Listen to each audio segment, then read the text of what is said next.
আসসালামু আলাইকুম। আজ অনেক দিন পর ইফতার আয়োজনের ভিডিও নিয়ে আপনাদের মাঝে হাজির হলাম আমি রুমা হোসাইন। যারা আমার নিয়মিত দর্শক তারা অবশ্যই জানেন আমি বেশ কিছুদিন কোনো ভিডিও দিতে পারিনি। কেন ভিডিও দিতে পারিনি সেটা ইনশাল্লাহ আপনাদের সঙ্গে অন্য কোনো ভিডিওতে শেয়ার করব। আজ আমি আপনাদের সঙ্গে শেয়ার করব আমার নতুন ফ্ল্যাটের সবার বাসায় কী কী ইফতার পাঠালাম। শুরুতে প্যানে তেল বসিয়ে তাতে পেঁয়াজুটা ভেজে নিয়েছি।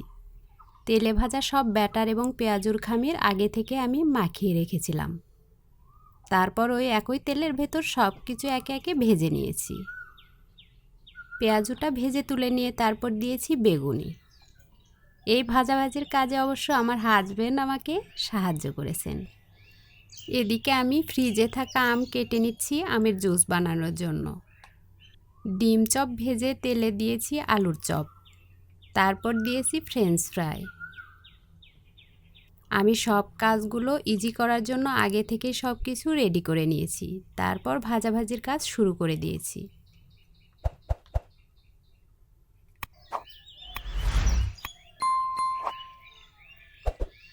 ভাজাভাজি করার আগে কি কি আমি বানিয়ে রেখেছি সেগুলো এক নজরে দেখিয়ে দিচ্ছি। এখানে বানিয়েছি বুন্দিয়া, ফ্রাইড রাইস,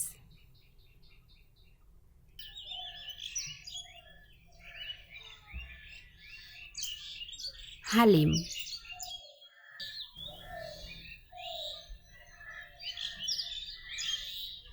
রসে টইটম্বুর ছানার জিলাপি।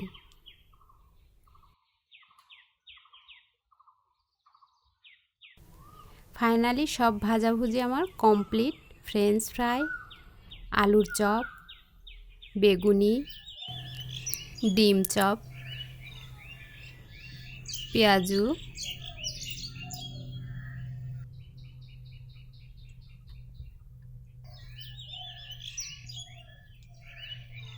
ফ্রাইড রাইস, সালাদ,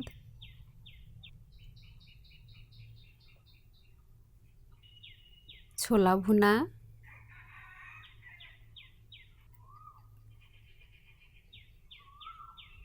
চানাচুর, ছানার জিলাপি,